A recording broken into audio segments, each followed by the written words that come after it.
السلام علیکم۔ آج کے ہمارے لیکچر کا عنوان ہے تنقید، جس کو انگریزی میں کرٹیسزم کہتے ہیں۔ ایک امپورٹنٹ لیکچر ہے، آخر تک دیکھتے رہیے۔ تنقید فارسی زبان کا لفظ ہے۔ تنقید فارسی زبان کا لفظ ہے جو دراصل عربی کے نقد یا انتقاد سے ماخوذ ہے، اخذ شدہ ہے، یعنی عربی کے لفظ انتقاد یا نقد سے تنقید کا لفظ نکلا ہے۔ اس کے لغوی معنی پرکھنے یا برے بھلے کا فرق معلوم کرنے کے ہیں، یعنی اچائی اور برائی کو جدا کرنا۔ لیکن ادبی اصطلاح میں کسی فن پارے یعنی غزل، نظم، افسانہ، ڈرامہ انشائیہ وغیرہ اس کے خوبیاں اور خامیاں یعنی محاسن اور معائب کا صحیح اندازہ کرنا اور اس پر اپنی رائے کا اظہار کرنا تنقید کہلاتا ہے۔ یعنی جو بھی فن پارہ ہے، غزل ہے، نظم ہے، جو بھی ہے، اس کے بارے میں صحیح اندازہ لگانا اور اپنی رائے کا اظہار کرنا، آپ کے ذہن میں کیا ہے وہ سامنے لانا تنقید کہلاتا ہے۔ جو اچائیاں ہیں اس فن پارے کے حوالے سے اس کو جدا کرنا اور جو اس میں خامیاں ہیں اس کو جدا کرنا، یہ تنقید کہلاتا ہے۔ تنقید ایک ایسا فن ہے جو بظاہر بالکل آسان اور مختصر معلوم ہوتا ہے، لیکن در حقیقت یہ ایک ایسے عمیق اور گہرے سمندر کی مانند ہے جس میں لہروں کا تلاطم اور طوفان کا شور ہے، جہاں تیرنا دشوار اور قدم جمانا مشکل ہے، لیکن پھر بھی اس میں کچھ نہ کچھ تلاش کرنا اور اس پر نقطہ نظر واضح کرنا تنقید کہلاتا ہے۔ تشبیہ یہاں پر دی ہے سمندر سے تنقید کو، کہ تنقید سمندر کی طرح ہے۔ سمندر میں بہت زیادہ لہریں ہوتی ہیں، طوفان ہوتا ہے، اس میں تیرنا ایک تیراک کے لیے مشکل ہوتا ہے، لیکن پھر بھی اگر اس میں کوئی تیر لے، اس میں سے کچھ موتی تلاش کرے، تو اس کو ہم کہتے ہیں تنقید۔ انگریزی میں تنقید کے لیے کرٹیسزم کا لفظ استعمال ہوتا ہے، جس کے معنی عدل و انصاف کے ہیں، اور حقیقت بھی یہی ہے کہ ادبی تخلیق پر، ناول، ڈرامے، افسانے پر غور و خوض کرنے کے بعد عدل و انصاف کے دامن کو ہاتھ سے نہ چھوڑتے ہوئے کوئی فیصلہ صادر کیا جائے تو پھر یہ کرٹیسزم ہوگی، یعنی عدل و انصاف پر مبنی ہونی چاہیے۔ یہ فیصلہ حق یا مخالفت میں اپنے ساتھ کوئی جواز بھی رکھتا ہو اور ثبوت بھی، یعنی آپ کسی فن پارے کی خوبی بیان کرتے ہیں تو اس کے لیے ثبوت پیش کریں گے، اگر خامی تو اس کے لیے بھی ثبوت۔ تنقید کا خاص مقصد یہ ہے کہ کسی تخلیق کی ان گہرائیوں کو واضح کیا جائے جن پر عام لوگوں کی نظر نہ پڑتی ہو یا جن تک عام کاری کی پہنچ نہ ہو۔ اب یہ نقادوں کا کام ہے، تنقید کا کام ہے کہ وہ کسی فن پارے کے ان گوشوں کو سامنے لائے جو کہ ایک عام کاری ہماری طرح اس کو نہیں سمجھ سکتا۔ تنقید کا وجود زندگی کے لیے بہت لازمی ہے۔ اگر انسان کو اچائی اور برائی پرکھنے کی تمیز نہ ہوگی اور برائیوں کو اچائیوں میں تبدیل کرنے کا خیال نہ ہوگا اور اس بات کا احساس نہ ہوگا کہ زندگی کن چیزوں سے زیادہ بہتر، زیادہ مکمل اور خوشگوار بن سکتی ہے، تو پھر زندگی ارتقاء اور ترقی کی راہوں پر گامزن نہ ہو سکے گی۔ یہی بہتر سے بہتر کی تلاش اور اس حاصل کو اختیار کر کے ہی زندگی کو پرسکون اور پرآسائش بنایا جانا تنقید کا کام ہے۔ ادب ترجمان حیات ہے، یعنی زندگی کا ترجمان ہے۔ جس طرح زندگی ہے اسی طرح ادب تخلیق ہوتا ہے، اس لیے جن چیزوں کا اطلاق زندگی پر ہوتا ہے انہی کا اطلاق ایپلیمنٹیشن ادب پر بھی ہوتا ہے۔ تنقید کا مقصد زندگی کو درست سمت فراہم کرنا ہے۔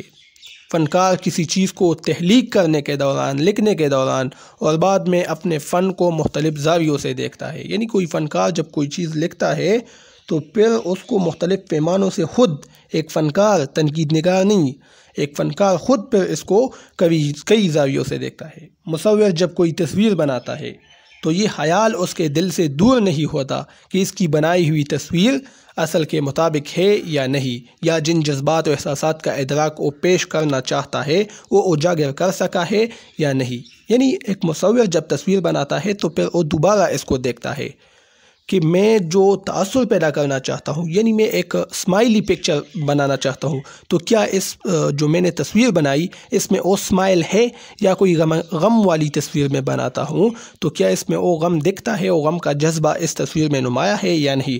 تو جو فنکار ہے وہ خود پہلا نقاد ہوتا ہے، وہ خود اپنی چیز کو دوبارہ دیکھتا ہے۔ شاعر یا افسانہ نگار یا دوسرا ادبی تخلیق کار اپنے فن پارے کا پہلا نقاد ہوتا ہے۔ جس طرح ہم نے کہا، جب شاعر نظم لکھتا ہے تو ہر شعر اور ہر لفظ پر وہ بار بار سوچتا ہے، غور و فکر کرتا ہے کہ وہ اپنے خیال کو فنکاری سے پیش کر سکا ہے یا نہیں۔ ہر لمحہ اس کو یہ فکر لاحق ہوتی ہے کہ اس کا تخلیقی کارنامہ زیادہ سے زیادہ کامیاب ہو سکے۔ اس کے انہی خیالات کو اس کی تخلیق پر اولین تنقید کہا جا سکتا ہے، کیونکہ سب سے پہلے وہ اپنے فن پارے کو ذاتی کسوٹی پر پرکھ لیتا ہے۔ جس طرح کہ ہم نے کہا کہ تخلیق کار وہ پہلے خود نقاد ہوتا ہے، جب وہ کچھ لکھتا ہے تو پھر خود اس پر ایک نظر ڈالتا ہے، تو تخلیق کار خود ایک نقاد ہوتا ہے۔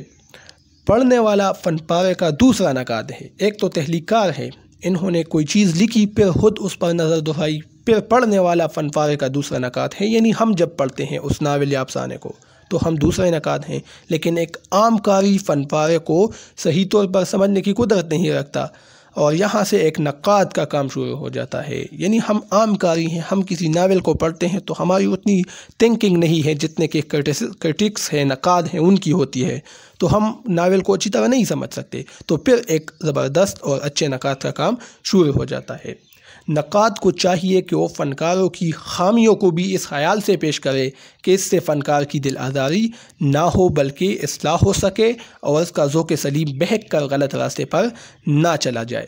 یعنی نقاد کو چاہیے کہ اگر وہ کسی کی خامیاں بیان کرتا ہے، برائیوں کا ذکر کرتا ہے ناول افسانے کا، تو اس خیال سے وہ کرے کہ فنکار کی دل آزاری نہ ہو، جس نے وہ ناول لکھا ہے اس کے دل کو ٹھیس نہ پہنچے، کیونکہ اس سے وہ اس کا ذوق سلیم غلط راستے پر چلا جائے گا۔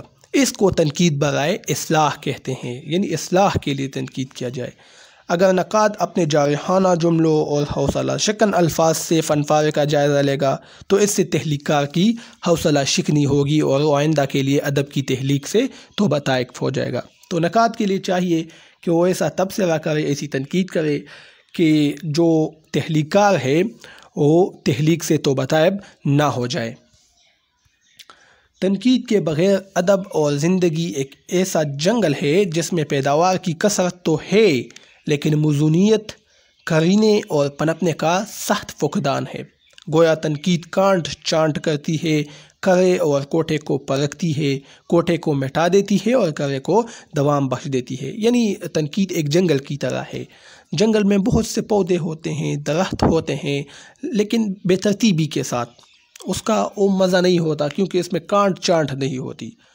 جب اس میں کانٹ چانٹ ہوتی ہے، اس میں ہم کینچی چلا لیتے ہیں، بہت سی پتوں کو کاٹ لیتے ہیں، ٹہنیوں کو کاٹ لیتے ہیں اور خوبصورت بناتے ہیں، تو کتنا اچھا لگتا ہے۔ تو اس طرح تنقید بھی ہے، یہ ایک فن پارے کو خوبصورت بنا دیتا ہے، کانٹ چانٹ کرتا ہے اس کا۔ تنقید کا راستہ بال سے بھی زیادہ باریک ہے، گویا کہ یہ ایک مشکل اور صبر آزما فن ہے۔ اس باریک اور تنگ راستے پر چلنے کے لیے غیر جانبداری اور عدل و انصاف بہت اہمیت رکھتے ہیں، ورنہ تنقید نگار دڑام سے گر جائے گا اور لڑکتا ہوا اپنی تنقید کے ساتھ ہی گمنامی و بدنامی کی اتاہ گہرائیوں میں دفن ہو جائے گا۔ چنانچہ اچھی اور مکمل تنقید وہی ہے جو غیر جانبدار ہونے کے ساتھ ساتھ تخلیقی ادب کی طرف مائل بھی کرتی ہو۔ تنقید ادب کو مضبوط بناتی ہے اور اس کے لیے وہی کام کرتی ہے جو چمن کے لیے باغبان یا عروسہ کے لیے مشاع تھا۔ یعنی نقاد کو نیوٹرل ہونا چاہیے، غیر جانبدار۔ اگر اچھائیاں ہیں تو اچھائیوں کو بھی بیان کرے، اگر ناول، افسانے، ڈرامے وغیرہ میں خوبیاں ہیں، خامیاں ہیں، برائیاں ہیں، اس کو بھی بیان کرے، ٹھیک ہے، تو پھر یہ اچھی تنقید ہوگی۔ اگر نقاد صرف اور صرف فن پارے کی خوبیاں ظاہر کرتا ہے اور خامیوں کو جان بوجھ کر نظر انداز کر دیتا ہے تو ہم اس کی رائے کو تنقید نہیں بلکہ مدح سرائی کہیں گے، یعنی یہ تو مدح ہے، تعریف ہے کہ آپ صرف خوبیاں بیان کر رہے ہیں۔ اسی طرح اگر نقاد ارادتاً فن پارے کی خوبیوں کو پس پشت ڈالتے ہوئے خامیوں کو اچالتا ہے تو اس کی حرکت تنقیص کہلائے گی، یعنی یہ بھی تنقید نہیں ہے کہ آپ صرف اچھائیاں بیان کریں، اور یہ بھی تنقید نہیں کہ آپ صرف برائیاں بیان کریں، بلکہ جب آپ برائیاں بیان کریں گے یہ تنقیص کہلائے گی۔ تنقیص تنقید کے مقابلے میں تکلیف دہ ہوتی ہے۔ ظاہر ہے کہ جب آپ تنقیص کریں گے، کسی کی خامیاں برائیاں بیان کریں گے ناول افسانے کے، تو تکلیف دہ تو ہوتی ہے، تو لہٰذا تنقیص تنقید کے مقابلے میں تکلیف دہ ہوتی ہے اور تحلیق کار پر گراں گزرتی ہے۔ مثال کے طور پر اگر کسی تحلیق کار کی غزل کی خامیوں کی نشاندہی کر کے نقاد اس کے زخموں پر نمک چھڑکے اور اس کو اس طرح تڑپتا چھوڑ دے تو اس سے تنقید کا مقصد فوت ہو جائے گا، کیونکہ نقاد کا کام صرف خامیوں کی نشاندہی کرنا نہیں ہے بلکہ ان کی اصلاح کی تجویز بھی دیتی ہے اور ساتھ میں تحلیق کار کو حوصلہ بھی دیتا ہے، جبکہ تنقید میں اعتدال، میانہ روی اور لطف انگیز سرور ہوتا ہے۔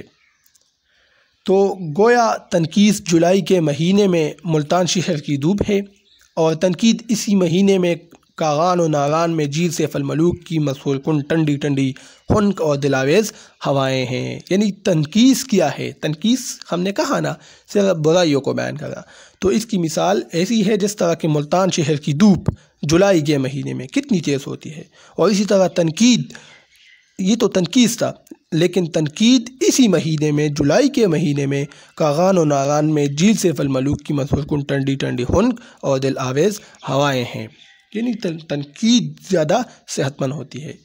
آرنلڈ تنقید کا مقصد بیان کرتے ہوئے کہتے ہیں کہ دنیا میں جو بہترین باتیں معلوم کی گئی ہیں، جو کچھ دنیا میں بہتر سے بہتر سوچا گیا ہے، تنقید کا کام اس کو جاننا، معلوم کرنا اور پتہ لگانا ہے، اور ان کو دوسروں تک پہنچانا ہے تاکہ وہ نئے اور جدید نظریات اور خیالات کی تخلیق میں زیادہ سے زیادہ مددگار ہو سکے۔